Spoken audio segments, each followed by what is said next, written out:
अस्सलाम वालेकुम। उम्मीद करती हूँ आप सब ठीक होंगे। रिसर्च के एमसीक्यूज़ कुछ कंफ्यूजिंग होते हैं क्योंकि एक ही टॉपिक पे बहुत सारे एमसीक्यूज़ जो है वो बन सकते होते हैं और वो कंफ्यूज करते हैं। बट आप परेशान ना हो, क्योंकि जब हम बार बार प्रैक्टिस करते हैं तो हमारा जो माइंड है वो भी ओपन होता है, हमारे कंसेप्ट्स भी क्लियर होते हैं। अभी हम फ़िलहाल इस टेस्ट को डिस्कस कर रहे हैं, बाकी आपके जो टॉपिक्स हैं वो हम अलहदा सेशन रख के उसको क्लियर कर लेंगे। फर्स्ट एमसीक्यू है, इसमें अब यहाँ एमसीक्यू में बताया गया है कि कल्चर्स के स्टैंडर्ड जो है व्हाट इज़ गुड और बैड, डिज़ायरेबल और अनडिज़ायरेबल। तो शेयर्ड एटीट्यूड में ये नहीं आता। एटीट्यूड हमारे वो ऑब्जर्वेबल बिहेवियर्स होते हैं जिनको हम ऑब्ज़र्व भी कर सकते हैं, मैयर्स भी कर सकते हैं। बट स्टैंडर्ड्स जो होते हैं वो कभी ऑब्जर्वेबल नहीं होते। और शेयर्ड बिलीव्स वो भी नहीं है, वो हमारे रिलीजियस पॉइंट ऑफ व्यू में चले जाते हैं, राइट और रॉन्ग में चले जाते हैं। बट शेयर्ड वैल्यूज़ जो हैं ये हमारा करेक्ट राइट आंसर है। सेकेंड एमसीक्यू है कि ये बहुत ही सिंपल था, सबको आ जाता होगा। Is the study of the human consciousness and individual experience of some phenomena.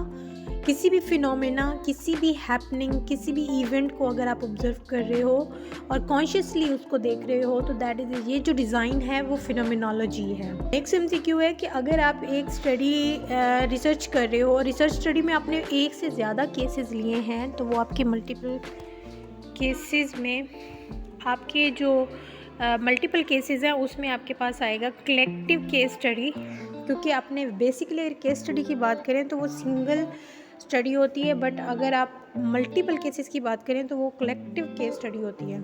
क्यों में है कि does not apply to qualitative research. अब कौन सी ऐसी चीज़ है जो क्वालिटेटिव रिसर्च में अप्लाई नहीं कर सकते, तो इसमें आप ऑप्शन देखिए कि data often words and pictures हो सकता है, इंडक्टिव साइंटिफिक मेथड ये भी हो सकते हैं, ends with a statistical report no. हम क्वांटिटेटिव को स्टैटिस्टिकल रिपोर्ट में प्रेजेंट करते हैं, हम डिजिट्स में, हम उन्हें ग्राफ्स टेबल्स में हम मार्क करके हम मेंशन करते हैं उनके रिजल्ट्स को। बट जो क्वालिटेटिव होता है वो हमारा नॉर्म्स में हमारे कोड्स होते हैं जिनको हम शो करते हैं, हमारे डिजिट्स या इस स्टैटिस्टिकली नहीं होते। तो ये बेसिकली अप्लाई नहीं होता। मेन रोल रिसर्च का क्या है एजुकेशन में, ये हमारा पर्पस भी हो जाता है, रोल भी हो जाता है।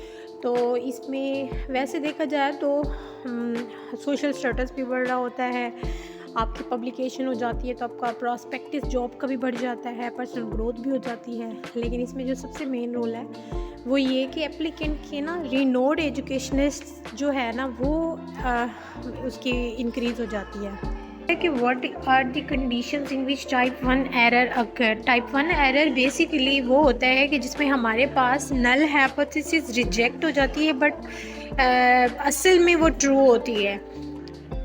और लॉन्गिट्यूडनल रिसर्च अप्रोच, लॉन्गिट्यूडनल का आप माइंड में रख लें हमेशा, ये एक लॉन्ग टर्म रिसर्च होती है और वक्त के साथ साथ चलती रहती है।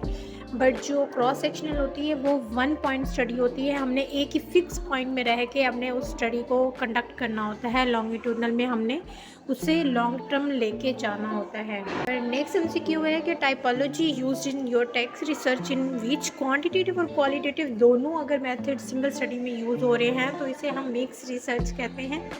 तो mix method research, mix model research और मल्टी मेथड ये आपको कंफ्यूज करने के लिए डाले हैं।